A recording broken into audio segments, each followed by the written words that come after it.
tardes, bienvenidos a esta conferencia acerca de nuestro maravilloso municipio de Oropesa.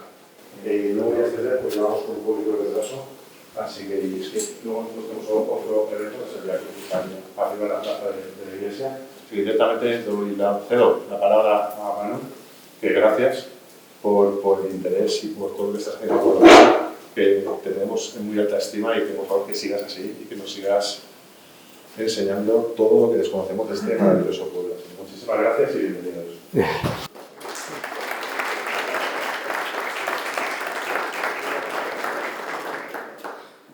Bueno, gracias al Ayuntamiento de Oropesa por haber cedido este espacio para que yo esta tarde pueda hablaros un poquito de historia, ¿vale? También quiero agradecer a Juan, fue él el que insistió de alguna manera en que yo hablara sobre... Él conoce mi pasión por la historia de Oropesa y me dijo, ¿por qué no hacemos una charla sobre lo que estás investigando y tal? Bueno, pues aquí estoy. Y lo primero que quiero decirles es que yo llevo años con otros compañeros oropesinos haciendo, digamos, documentación en archivos históricos, ¿vale? Pero de todo tipo, es decir, toda la información que llega sobre la historia de Oropesa nos interesa, sea lo que sea. Lo vamos a ver, todos lo vamos a ver reflejado en las diapositivas que vais a ver, ¿vale? Os iré explicando lo que vamos viendo. Y como presentación, aquí tenéis un escudo que es la familia más importante en la historia de Oropesa, ¿vale? Este escudo que veis aquí es un ciervo azul, ¿vale? Sobre dorado realmente, ¿eh? No es amarillo, es dorado. Y sin embargo aquí tiene una corona. Y veréis por qué. La familia Cervelló, que es así como se llama esta familia, que es la más relevante en la historia de Oropesa. Pasamos al... Bien, esto es uno de los documentos que he estado hablando. Esto es un grabado del siglo XVIII, de Oropesa, ¿vale? Aquí hay, como ven, se refleja una serie de datos, ¿vale? Y aquí han dibujado realmente lo que era Oropesa en el siglo XVIII. Realmente es de 1784 el grabado. ¿Por qué se hace el grabado? El grabado se hace porque la albufera representa un problema para la población y se alza este grabado. Lo hace levantar la entonces baronesa de Oropesa, doña María Cervellón, ¿vale? Pero... No se preocupe. ¿Ahora se ve este trozo? ¿Se ve? Bien. Pero claro, toda la extensión de Oropesa en una tarde es imposible. Entonces vamos a ir a avanzar. Y yo les invito a todos a dar un paseo conmigo. Vamos a pasear por la orilla del mar. Imagínense. Aquí está el puente de madera sobre el Chinchilla, ¿vale? Estamos en Marinador y estamos en el puente de madera aquí, ¿vale? Y vamos a pasear por aquí y llegaremos a la Concha. Y vamos a ir descubriendo esa Oropesa. Pasa la diapositiva. ¿Recuerdan? El Chinchilla, cruzamos el puente y aquí hay un número 22. Vamos a ver qué es el número 22. Y pone tejar antiguo. ¡Ostras! O sea que ahí había una fábrica de tejas. Pasa. Más o menos, ¿eh? Esto sería una representación de lo que sería una fábrica de tejas y ladrillos, ¿vale? Damos un salto. ¿Recuerdan El documento era de 1784, pero esto es la contribución de Oropesa de 1933, plena república. Pero además, fíjense, Oropesa tiene 999 habitantes. Otro dato, curioso, ¿verdad? Pero más curioso es entrar en la contribución de 1933 y encontrarnos que este señor, Vicente Navarro Beltrán, tiene una fábrica de tejas y ladrillos. 1779-1933. Han pasado más de 150 años y Oropesa sigue teniendo fábrica de tejas y ladrillos. Qué curioso. No, pásate al anterior, perdona. Extramuros. Ahora sí. Este documento es de 1859, cuando unos ingenieros quieren hacer la vía del ferrocarril. Entonces, esto es mucho más grande, ¿vale? Es un mapa grandísimo. Pero la vía del tren en Oropesa no iba por donde va actualmente. La vía del tren iba a ir por arriba. Pero tenían que hacer un túnel de 1500 metros. Y vino un ingeniero inglés y dijo que era mucho más fácil tirarlo por abajo con un túnel de 500 o 400 metros, que es el que hay en la Vía Verde.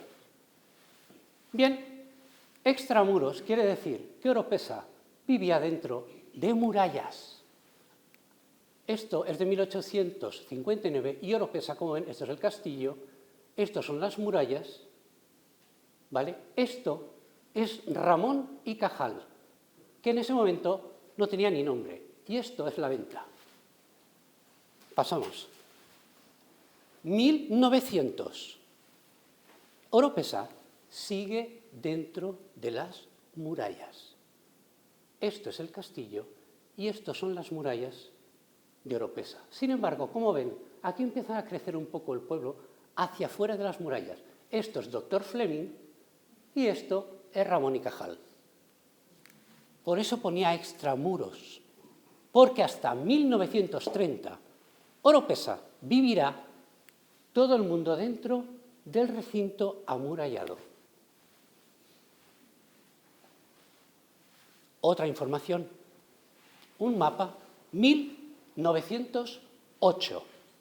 Y encontramos un mapa gigantesco, es mucho más grande, donde nos detallan todas las partidas de Oropesa. Pero fijaros en esta partida de aquí. Pone Recholar. Azulejos. Justo en el río Chinchilla. La partida se llama Recholar, es decir, Texas. O sea que esa zona siempre, antiguamente en Oropesa, ha sido una zona de fábrica de tejas y ladrillos. Si recordáis, hay muchos ladrillos rojos en Oropesa en las casas antiguas.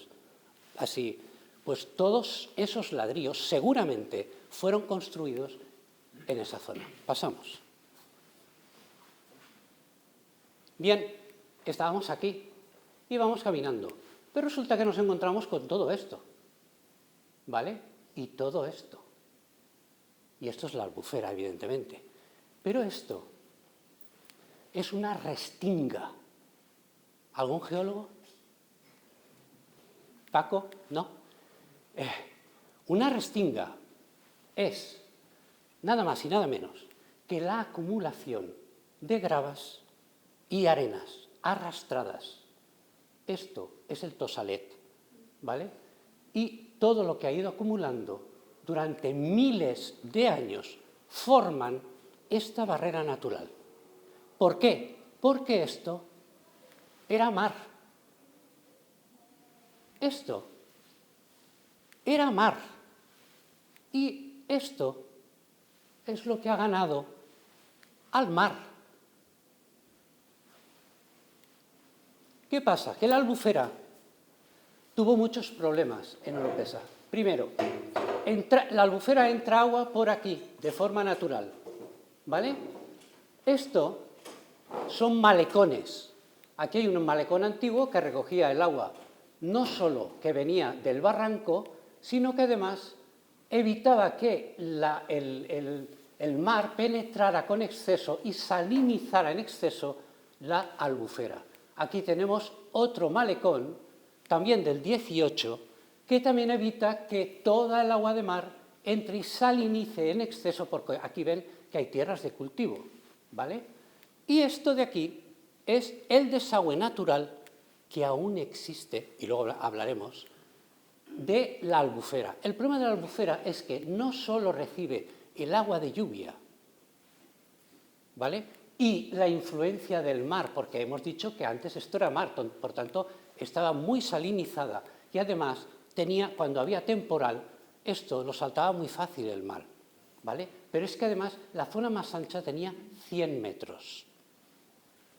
El problema de la Albufera son los ullals que decimos nosotros, son los ojos por los que brota de forma natural el agua que nos viene de los barrancos y las montañas, no solo de Oropesa, sino de más arriba.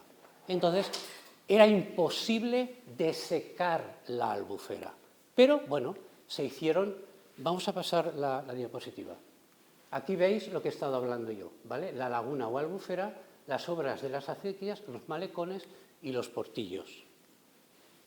Esto es una fotografía. ¿Se ve bien? Sí. Vale. Mirar la Albufera, mirar el pueblecito. ¿Lo veis? Esto es el pueblo, esto es la Avenida del Mar, ¿vale? Se subía por arriba, ¿vale? Antiguamente se pasaba por arriba de la vía del tren, que es esto de aquí, y todo esto, fijaros la restinga, sigue intacta. Esto es de 1933, del Ejército del Aire, que nos ha cedido esta foto el Ejército del Aire. Precisamente se la pedimos y nos envió esta fotografía que es fantástica. Sobre la Albufera se ve perfecta. Aquí está mes desecada ya y se ve toda esta zona es gigantesca. Y fijaros la restinga, se ve muy, muy clara. Continuamos. Mirad, esta fotografía es muy posterior, es de 1956, del Ejército americano, ¿vale? Y el Ejército americano lo que nos dice es que todo esto sigue siendo Albufera y fijaros la restinga. Lo que pasa que aquí, ya esta zona de aquí, ¿veis esta línea de aquí? Esto es lo que sacará el agua cuando llueve en exceso. Si algunos conocéis bien la Concha, cuando llueve mucho, de repente sale una boca en medio de la Concha y otra que sale por un lateral. Bueno, pues esta es por donde sale la Concha y el desagüe natural que hemos visto antes es por donde sale el agua también cuando llueve en exceso, ¿vale? Afortunadamente, todo eso está canalizado. Si vais o paseáis por cerca del mar, veréis que hay dos salidas, una en la Plaza Mallorca y otra al lado del Coral, y continuamente tiran agua cristalina, no sucia. ¿Por qué? Porque es agua de lluvia, es agua de los manantiales, ¿vale? Continuamos.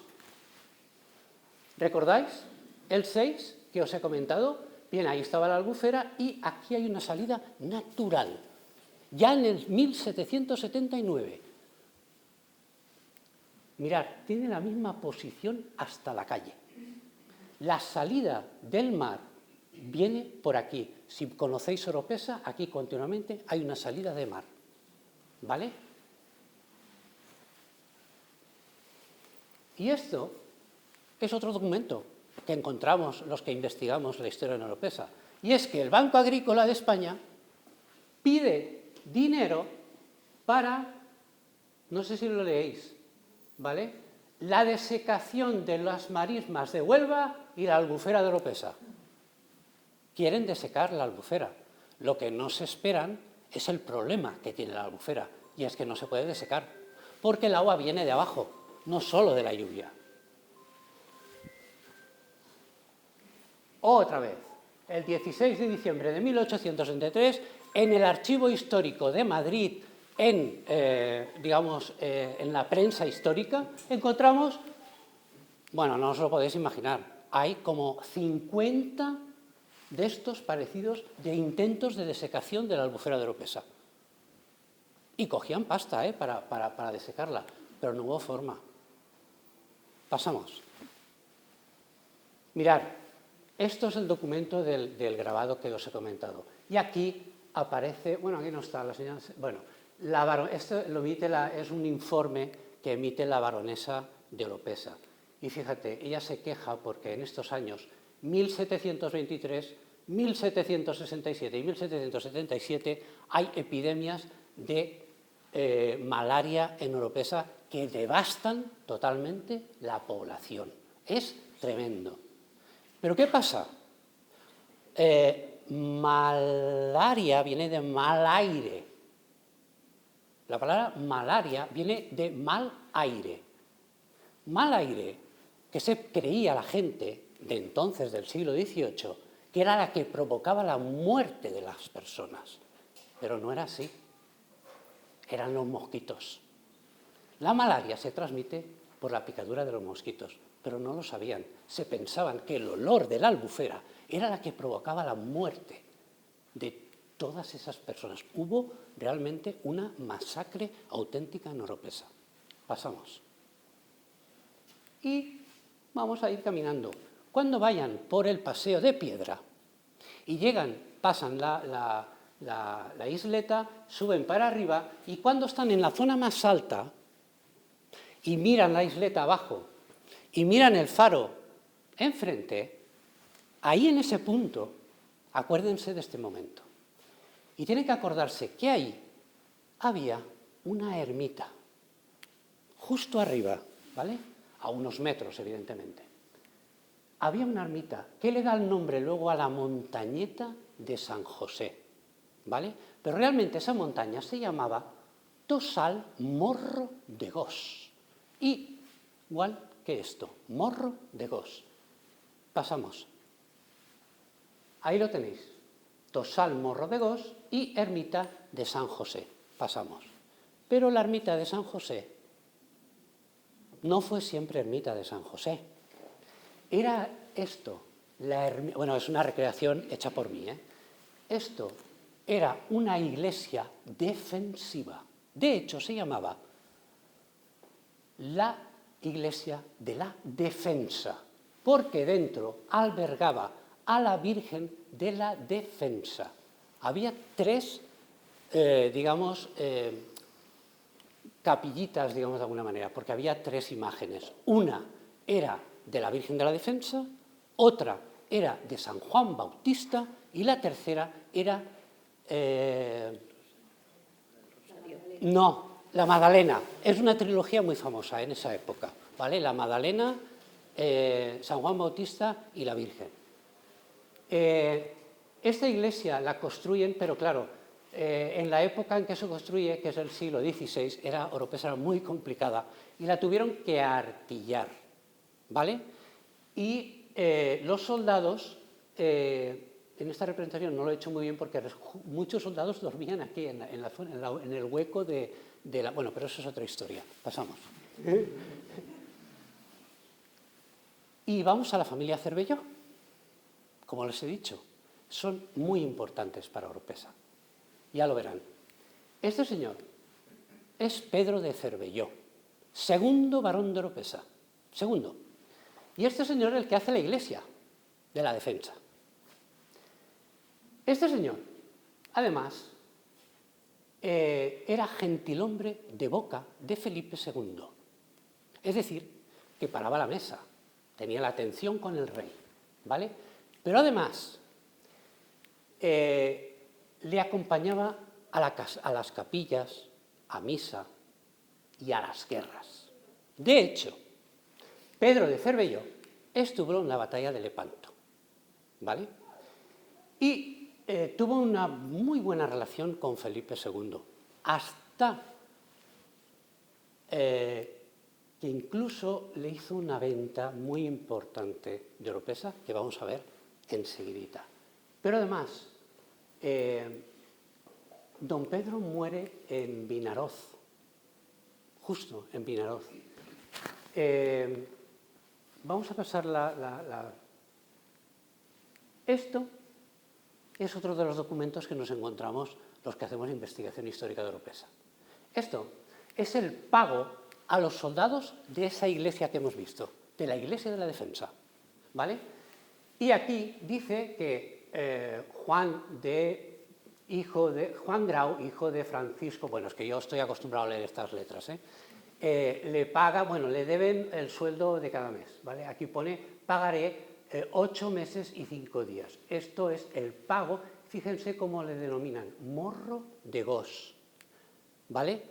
El documento es mucho más amplio porque detalla desde la Torre Colomera, la Torre Cordá, Castillo de Oropesa y Morro de Gos. Castillo de Oropesa, que no es el del pueblo, porque en los documentos antiguos Castillo le denominaban a la Torre del Rey, ¿vale? Y esto es el documento de pago de uno de esos soldados, precisamente de la Iglesia de la Defensa. Pasamos. Y en la Iglesia de la Defensa resulta que se firma la primera carta de repoblación de Oropesa. Este es Gaspar Mascarós, que lo manda la cuarta baronesa de Oropesa para hacer la firma de la carta de repoblación. 24 repobladores más 6, porque se firmó primero un documento de 24 repobladores y después uno de 6. Pasamos. Y esta señora, muy aseñorada, es doña Laura de Cervellón, cuarta baronesa de Oropesa y hija de don Pedro. Y hay alguien que me puede decir, hombre, don Pedro era el segundo barón de Oropesa, ¿cómo va a ser esta señora la cuarta?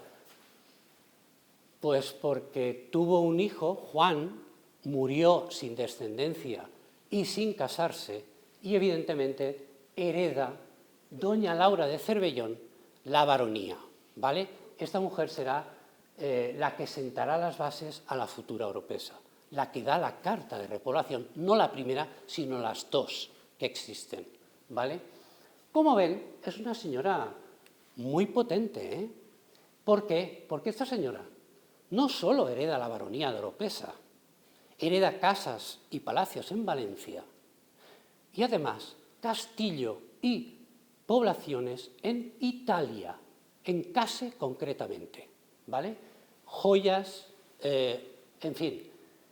Por eso ven que es una señora muy fuerte. De hecho, ahí ven Laura de Cervellón, señora de Buñol, además, y de Oropesa, ¿vale? Vamos a pasar. Esta es la auténtica, ¿vale? Esta es yo he hecho la recreación, esto es un perrito, ¿vale? Esto es la recreación de que la fotografía de tipo a lo Pantoja le llaman, ¿eh? El cuadro le llaman a lo Pantoja. Y continuamos caminando y vemos el número 17. Bueno, con este dibujito que me hace mucha gracia, evidentemente es la Torre del Rey, ¿vale? Vamos a pasar la Torre del Rey. Aquí lo pone, el número 17, Torre del Rey. Pasamos. Bueno, una recreación de cómo sería la Torre del Rey sin ningún edificio y ni sin nada, ¿vale? Esto es lo que vemos en la actualidad, ¿vale? La Torre del Rey en la actualidad. Pero la Torre del Rey no empezó así. Vamos a pasar. Este señor, vamos a ver muchos reyes. Vamos a ver muchos reyes. Este es Ferran d'Antequera, ¿vale? Ferran d'Antequera fue el sucesor de Martín el Humano. Martín el Humano muere sin sucesor, su hijo muere, creo que en Italia, y él, Ferran d'Antequera, con el compromiso de Caspe, si alguien sabe un poquito de historia, es el que proclaman rey de Aragón, de Valencia, de Cerdeña, en fin, un montón de reyes. La cuestión es que este señor es el que manda a Jofre de Tous, que es el señor de Oropesa, a construir una pequeña torre medieval. Te estoy tapando mucho, ¿eh? Esto es la pequeña torre medieval que se construye en un principio.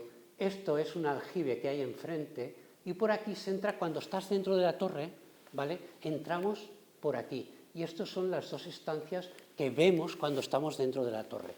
Son las originales, ¿vale?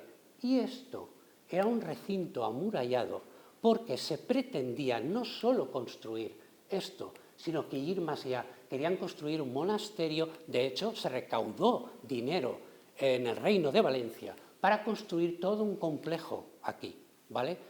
No sabemos si se llegó a construir alguna pieza más, ¿vale? No hay documentación. Y este es el aspecto que tenemos actualmente de la Torre del Rey, ¿vale?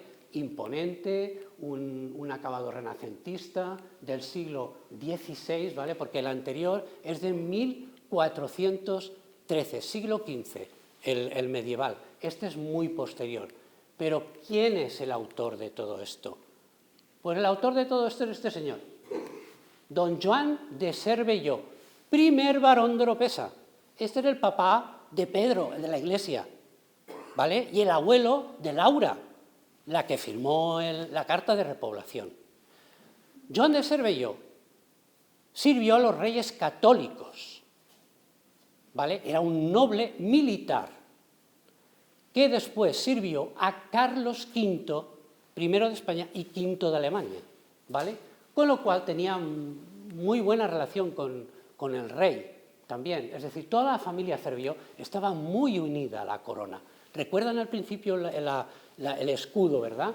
Y arriba estaba la corona, evidentemente, porque toda la familia Cervelló estaba muy unida a los reyes. Este señor es el que de su bolsillo financia recubrir aquella antigua torre medieval y la convierte en un potente edificio, ¿vale?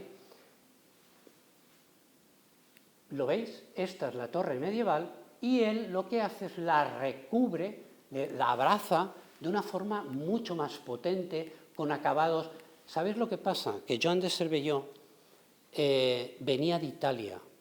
Él, al estar con Carlos V, Joan de Cervelló estuvo en muchas guerras, sobre todo en una muy destacada, es que Joan es capitán del ejército del rey y apresa al rey de Francia, Francisco I, ¿vale? Gracias a eso, Joan de Cervelló, el rey, le dice, bueno, en gratitud, le dice, pues ves, como ya conoces el sistema defensivo en Italia, nos gustaría que lo aplicaras en España, ¿vale? Entonces, Joan de Cervelló lo que hace es recorrer toda la costa, porque había muchos problemas con los ataques de corsarios y tal, y Joan de Cervelló lo que hace es recorrer toda la costa y lo que hace es fortificar y, digamos, modernizar todo el sistema defensivo del Levante, ¿vale? Por ejemplo, Joan de Cervelló, el primer barón de Oropesa, es el que fortifica y realza Cullera, Benidorm, Valencia, Peñíscola. Lo que veis en Peñíscola, esos potentes baluartes, es obra de Joan de Cervelló de Oropesa. Y evidentemente, cuando llega a Oropesa, se enamora de Oropesa y compra a Oropesa, ¿vale?, al duque de Belchite. Y entonces lo primero que hace es, digamos, recubrir la torre del rey. Pero no solo eso. Don Pedro, que hemos visto antes, digamos, fortifica las murallas de Oropesa y las convierte en baluartes. Pedro hace pajar, cocina, la iglesia y también retoca un poco las murallas. Es decir, cada familia de los Cervelló, digamos que crean el espacio adecuado para que doña Laura al final pueda hacer la Carta de Repoblación. Es decir, todos sus antecesores a doña Laura, don Juan y después Pedro, son los que, digamos, habilitan el espacio para que pueda ser habitado. Pero hay sorpresas. Sigamos. Felipe II, ¿vale? Este es Felipe II. Y es el que tiene estrecha relación con Pedro. Con Pedro. Y esto es un típico documento de un rey. Fijaos que pone ahí. Yo el rey. Y punto. Yo el rey. Y es la firma de Felipe II. Y habla sobre Oropesa, precisamente. ¿Vale? No sé si lo podéis leer. Aquí pone Oropesa y Peñíscola. ¿Vale? El rey lo que hace es que envía Felipe II, envía al ingeniero, ¿vale?, Luis Escrivá, para que revise todas las fortificaciones de la costa. Y este señor es Luis Escrivá, es una recreación mía también, que es el que, digamos, revisa las fortificaciones y especialmente la de Oropesa. Y le dice al rey, porque siempre nos hemos preguntado por qué Felipe II compró la torre del rey. ¿Que es que vino aquí y le gustó? Pues no. Este es el causante. Y es que este señor vino, vio la torre y manda una carta a Felipe II y le dice, ojo, que la torre del rey de Oropesa no es una torre, es una fortaleza. Y para bien del Estado debería usted de comprarla. Y eso hizo el rey. Hizo caso a Luis Escrivá y compró a don Pedro de Cervellón la torre del rey. Y aquí tenemos otro de los documentos famosos. Este también es de pago de soldados, pero tiene dos curiosidades. Una, que se llama, bueno, es el pago en la Torre del Rey. Realmente no pone Torre del Rey, pone Castillo de Oropesa, pero se refiere a la torre, como les he dicho. Este documento es el pago de un soldado, y si veis aquí la fecha, 1618, el año antes del ataque pirata famoso que si conocéis. Bien, pero resulta que este señor se llama Jaime Agut y es hijo del mismo natural de Oropesa.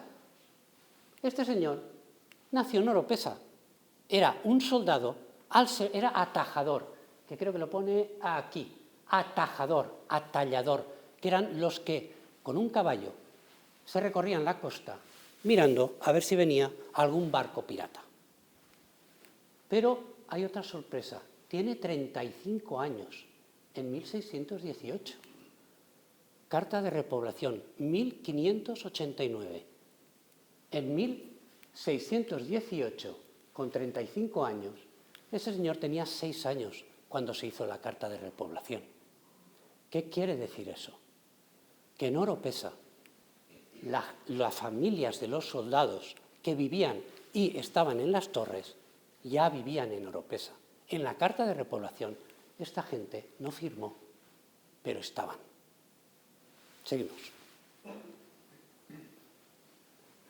Y aquí hay una señora que es una historia muy curiosa. Esta chica es una sirvienta de la baronesa de Oropesa, la mujer de Pedro, el de la iglesia, ¿os acordáis? Bueno, pues esta chica es la sirvienta de don Pedro de Cervelló, concretamente de su mujer, doña Francisca Llansol de Romaní, ¿vale? Y la curiosidad es que investigando, bueno, nosotros investigamos también archivos eclesiásticos, porque en la iglesia hay una barbaridad de información de historia, no os lo podéis imaginar. En el archivo de la diócesis de Tortosa es una mina de oro. Y las iglesias de los pueblos también. Por ejemplo, esta señora, hemos encontrado un documento que bautiza a un hijo en Benlloc en 1555. Sabemos la fecha exacta. Y además lo curioso es que al hijo le pone Pedro,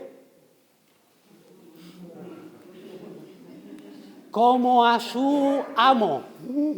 Y además conocemos a los padrinos, los nombres de los dos padrinos que acompañaron el bautismo.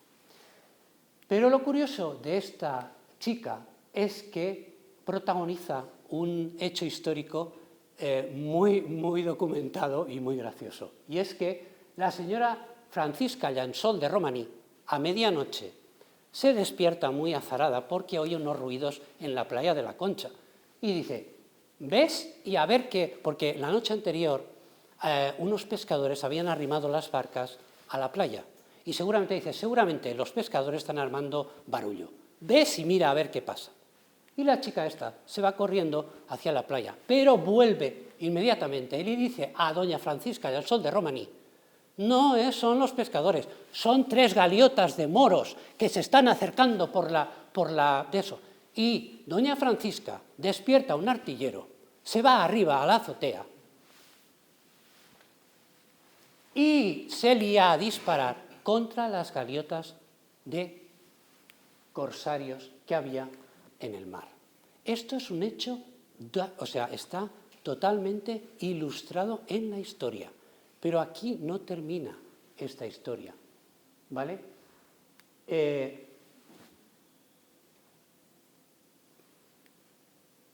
Aquí vemos que la playa de la Concha se llamaba Cala del Cargador, Playa del Cargador. Vaya.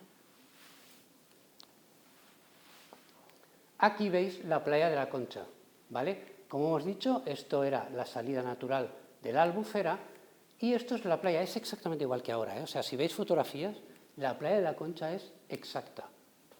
Y aquí no, es igual, no pasa nada. Y aquí hay un barco. ¿Y por qué leches dibujarían ahí un barco? No era un barco pesquero, ¿eh? Mirad, en la Edad Media había unos señores que se dedicaban a hacer este tipo de mapas. Se llaman portulanos, que están dibujados sobre piel de animales, ¿vale? Y en este portulano, el más antiguo que yo he encontrado, y eso no quiere decir que haya más antiguos, de 1325 aparece Oropesa. Si vamos leyendo hacia arriba, Valencia, Montvedre, Boriana, Aurpesa, Paníscola. Oropesa está en azul. Están al revés, si se dan cuenta, ¿vale? Los nombres están al revés, pero luego veremos por qué. Aquí tienen otro. Aquel era de 1325. Este portulano es del siglo XVI. Y Oropesa sigue apareciendo como Puerto Oropesa. Grao, Morvedre, Boriana, Oropesa, Corp y Paníscola. Uy, han añadido Corp. Corp es Alcocebre. Y en Alcocebre aún están las naves medievales en pie. No sé si conocéis el túnel. Eso eran los almacenes medievales de la época esta. Pasamos. Mirad, esto es un portulano, y era para que entendieran por qué están al revés. El señor, cuando escribe y llega aquí, empieza a hacerlo al revés, ¿vale? Escribe del derecho, baja, y cuando llega aquí, escribe, por eso Oropesa. Esta va al revés, ¿vale? Aquí está Valencia, Grao, Morvedre, Boriana y Oropesa. Y pasa. Otro rey. Va de reyes la cosa. Bien, este es Alfonso IV y es rey de Aragón y de Valencia. Y este señor es el que concede a Oropesa un cargador y descargador en la playa de la Concha. En realidad, playa del cargador. Por eso se llamaba en el siglo XVIII playa del cargador, porque era realmente un cargador medieval, cargador y descargador que concede a Alfonso IV exento de impuestos. Y esto era una garantía para el pueblo que le tocaba la lotería total, porque los demás pagaban, pero Oropesa no. Oropesa hay muchos, pero en este caso Oropesa estaba exento de impuestos, con lo cual todo el mundo quería embarcar en Oropesa. Ahora lo veréis. Pasamos.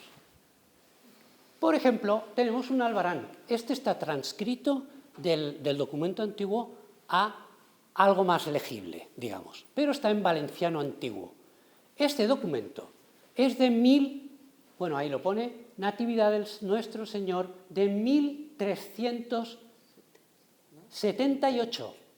1378, aquí hay unos señores, ¿vale?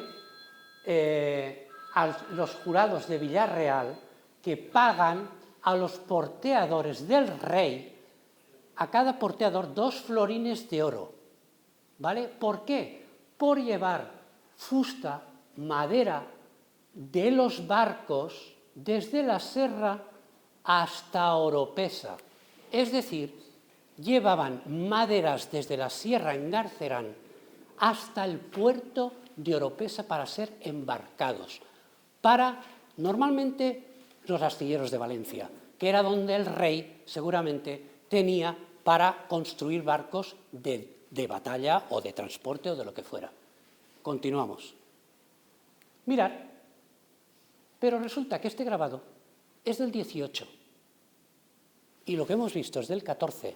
Y en el 18 aquí tenemos una acumulación, esto es Oropesa, la bahía, ¿vale?, de la Concha, y esto es una acumulación de maderas, siglo XVIII, o sea, que siguen depositando las maderas para ser embarcadas en barcos hacia los astilleros del rey. Pasa. Otro rey.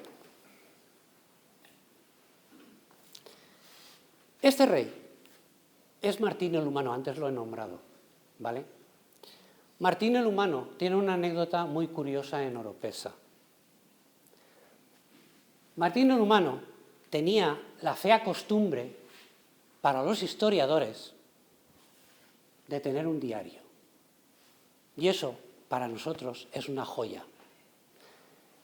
Y Martín el Humano escribe a su mujer, que era María de Luna. María de Luna es la sobrina del Papa Luna, el de Peñíscola. Pues este señor estaba casado con la sobrina, con María de Luna, que, bueno, si lo conocéis, Segorbe, toda esa zona, él estaba muy involucrado, no solo con el Papa Luna, lo defendió hasta las últimas consecuencias, ¿vale? Pero yo he leído escritos de este señor que también no le gustaba la actitud del Papa Luna, ¿vale?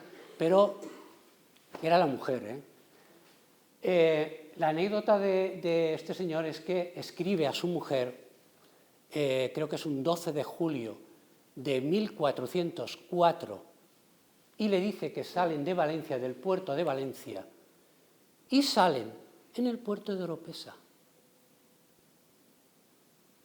Imaginaros, toda la corte real llega a Oropesa, sacan las tiendas de campaña, arribaren lo lloc d'Oropesa et tingueren les tendes de campaña. O sea, salieron a la playa y tendieron las tiendas para dormir. Y dormiren vora mar, es decir, durmieron al lado del mar, ¿vale? Julio 1404, yo me juego que se tiró al mar de la Concha, debía hacer un calor en 1400, julio, este rey se tiró al mar. Se dio un bañito. Se dio un baño. O sea, el primer veraneante oropesino era el señor Martín el Humano y su séquito. Pasamos. Otra vez las maderas. Reiterativos, Esta tampoco es la torre del rey. Pero bueno, no pasa nada. Los grabadores... Bueno, aquí el Ullal se ve también muy bien. Oropesa la Vieja y aquí otra vez las maderas. Y aquí hay un caminito, ¿vale? Que ese caminito va a recibir el nombre por culpa de esto. Esto es una representación de lo que sería la playa de la Concha. Y aquí tenemos el famoso caminito que se llamará Carretera de la Madera. Claro, todas las maderas que venían de la serra, y fijaros, 1378 y siglo XVIII, porque todos los grabados que hemos visto eran del siglo XVIII. Son 400, 500 años transportando madera hasta la playa de la Concha. Camí de la Fusta. Sí. Y bueno, esto es una representación de lo que... Porque eran bestias que portaban la fusta, la madera, hasta el puerto de Oropesa. Y los porteadores, muchos eran Todos los porteadores prácticamente estaban al servicio del rey, ¿eh? O sea, toda esta gente realmente no trabajaban para nadie más que para el rey. Fijaros, el puerto de Oropesa. De Oropesa. Esto es un documento del puerto de Tarragona y no hemos hecho más que empezar, no os podéis imaginar. Hay miles de documentos en los puertos que hablan que en Oropesa llegaban, por ejemplo, este es de Algarrobas. Este documento lo pone aquí, es de 1811. Los franceses aún no habían llegado al castillo, ¿vale? Pero es del 5 de marzo de 1811. Hemeroteca Municipal de Tarragona. ¿Lo veis aquí? Tarragona. Esto son 2 llegadas de barcos al puerto de Tarragona. Y dice, con Algarrobas. Y aquí pone, de Oropesa en 3 días, José Torner, laúd de 12 toneladas, con lana y algarrobas de su cuenta. Había transporte de todo tipo. Mirad, yo he encontrado albaranes de 1488, finales del siglo XV prácticamente, que se cargaba miel. 16 ordres de miel se cargaron en Oropesa de 3 propietarios distintos. Una ordre es un recipiente hecho con cuero, con piel de animal, ¿vale? Y metían la miel de todo lo que eran líquidos, casi iban en ordres, ¿vale? Nuevamente en la Edad Media. En 1488 yo tengo el albarán que dice que se cargó miel, 16 ordres de miel en el puerto de Oropesa. Lo que no pone es el destino. Otro documento, lo mismo, este es de 1810. También de Oropesa, Jesús Nazareno con algarrobas. O muchas algarrobas, ¿verdad? Y es que en Oropesa se cultivaban muchísimas algarrobas. Y si además la algarroba en esa época se utilizaba para muchísimas cosas, con lo cual era un bien muy preciado. Y en Oropesa, ahí estuvieron. De hecho, en Oropesa en esa época había muchas algarrobas, mucho trigo, que suena así un poco extraño, pero es que se cultivaba alrededor de la Albufera, el trigo. Incluso en época íbera y andalusí se cultivó trigo en la zona esa de la Albufera, ¿vale? Y aquí pasamos. Y aquí una fiesta. Y es que hubo unos señores ingleses de la Royal Navy que se llamaba Pulling, uno, que tenía un barco que se llamaba Karmaru, ahora no me acuerdo. Y el otro es este señor de aquí, Cocharne, que estaba al mando de un buque de guerra que se llamaba Speedy. Bien, estos 2 señores se enteraron que había un lote de 12 navíos que iban a fondear en Oropesa. Y dijeron, esta es la nuestra. Los barcos durmieron en Oropesa y por la mañana estaban los 2 buques ingleses esperándoles para bombardear, o sea, cañonazos para hundirlos. Es lo que hicieron, ¿vale? El lote de navíos, que eran 12 naves de transporte, estaban acompañadas de 2 cañoneras y otro buque con 20 o 30 cañones, ¿vale? Pero los 2 buques ingleses hicieron muchísimo daño a todas, tanto que pidieron ayuda a otras 3 cañoneras más para poder defender toda la mercancía. Aún así, no hubo forma, ¿vale? Pero lo curioso es que la historia siempre depende de quién la escribe, si son los vencidos o los vencedores. En este caso, yo no quise leer el informe de España, quise leer el informe inglés y me fui a documentarme a través del informe que emitieron la Royal Navy. Y te encuentras con algo muy sorprendente, es lo que os he dicho, ¿no? Depende de quién escribe la historia, Si es el vencedor, lo escribe de una manera, y si es el vencido, de otra muy distinta. De hecho, como fueron un poco los vencedores, y tenían que justificar también muchas cosas a sus superiores, porque resulta que dice el informe que la Torre del Rey tenía 20 cañones. No se lo cree ni él, porque resulta que en 1811, cuando llegan las tropas francesas, la Torre del Rey tenía 2 cañones. Pero claro, 1801, aunque no lo parezca, esto es una batalla de 1801, los ingleses tenían que decir que Oropesa estaba súper artillada y que, vamos, que era imposible aquello, ¿vale? Y dijeron eso, que la Torre del Rey tenía 20 cañones. Y luego en el informe que he leído yo de los franceses de 1811, tenía 2, ¿vale? Pero ellos tenían que justificar que, porque se dispararon. Se fueron porque se les acabó la munición a los ingleses. Porque dispararon 1.400 cañonazos. 1.400 cañonazos. Y el tío, el del pooling, se permite decir que se habían ido porque se les había acabado la munición. Porque si no se les acaba la munición, tiran la Torre del Rey abajo. Y yo cuando leí el informe inglés dije, madre mía, qué fantasma el tío este. Era imposible. O sea, la Torre del Rey tenía una potencia espectacular. De hecho, si se fijan, en el exterior de la Torre del Rey hay impactos de bala, ¿vale? Pero de bala de barcos que impactaban sobre la torre, ¿vale? La torre tenía tal envergadura que era súper potente y defensiva.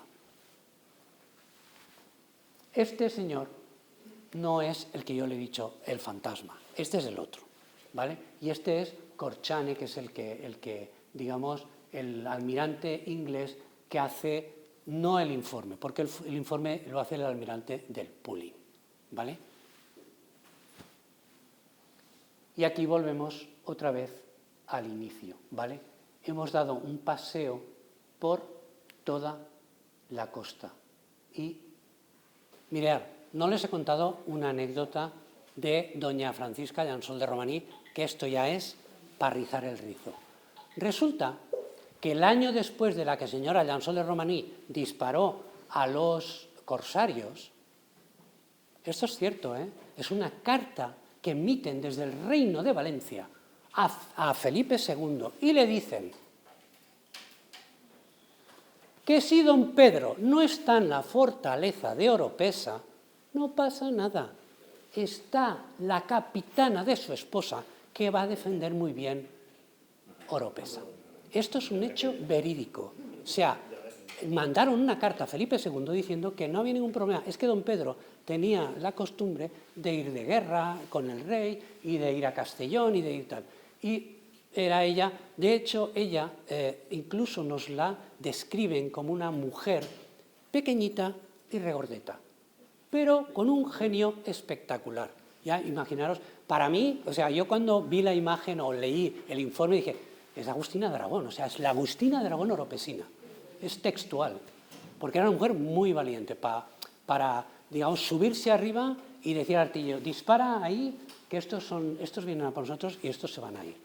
Impresionante. Es una anécdota que redondea un poco la historia de doña Francisca Llansol de Romaní, ¿vale? La familia Cervelló ha sido, digamos, la que asienta la posibilidad que en Oropesa haya una población. Como ve, antes de esa carta de población ya existía, pero existía muy poca gente. Era muy complicado la repoblación en Oropesa. Sobre todo por la albufera, o sea, por el problema, digamos, de la albufera.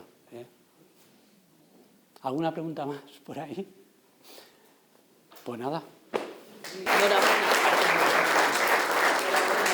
Gracias. Bueno, yo creo que yo estoy encantado y siempre que puedo me reúno con Manu y me cuenta todas estas cosas. A mí me ha sabido a poco. Sigue preparando cosas así. A mí personalmente me ha sabido a poco. Bueno, pues continuamos con el mapa. Si os parece, En breve, Bueno, en breve, mirar, en unos meses yo habíamos ahora, hablado más o menos. sí, no sé qué hora es para no alargarme mucho. Perdón, lo siento. Sí, mirar, solo de la familia Cervelló da para una... O sea, cada personaje de la familia Cervelló, mirar, muchas cosas no las he contado, evidentemente, es que es muy complicado, ¿no? Pero, por ejemplo, en la Iglesia de la Defensa hay un Cervelló, no ese, sino todos los que vienen después, incluso Gerard de Cervelló, Gerardo de Cervelló es un personaje extraordinario, además un intelectual que escribió, o sea, poeta, o sea, espectacular. Y ese fue un conde de Cervelló, ¿vale? Un barón de Cervelló. Perdón, conde de Cervelló. Es que hasta entonces eran varones, ¿vale? ¿Hasta dónde llega? Varones. Exacto, es que es una... Ah, bueno, sí. Ya sé por dónde va Juan. Vale, es que actualmente aún está en vigencia, ¿vale? El condado de Cervellón está en vigencia. Hay unos señores actuales de Madrid que tienen ese título, ¿vale? Y os va a sorprender muchísimo, muchísimo, muchísimo de qué familia se trata, ¿vale? Porque son muy conocidos. Muy, muy, muy, muy conocidos y salen por la tele mucho. Vale, ok, hasta ahí. Hasta ahí. Vale, a la próxima. Ven, eso solo de la familia Cervelló, pero si me traslado un poquito más adelante de la Concha, tenemos Oropesa la Vieja, con lo cual yo solo de Oropesa la Vieja también puedo hacer una explicación, ¿vale? Todos los asentamientos que hubo en Oropesa la Vieja, desde el bronce medio, bronce final, Ibero antiguo, Ibero final, Andalusí, en fin, todo el proceso de asentamientos de Oropesa la Vieja, ¿vale? ¿Los restos de ahora de qué época son? ¿De dónde? ¿De dónde? De Oropesa la Vieja. Oropesa la Vieja, el último asentamiento constatado es Andalusí.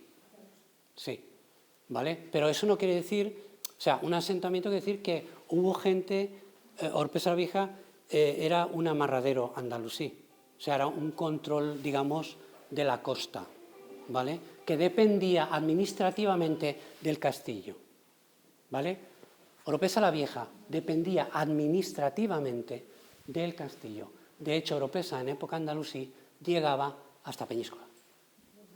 O sea, el territorio de Oropesa en época andalusí era gigante. Gigante. Sí que existían, pero dependían administrativamente.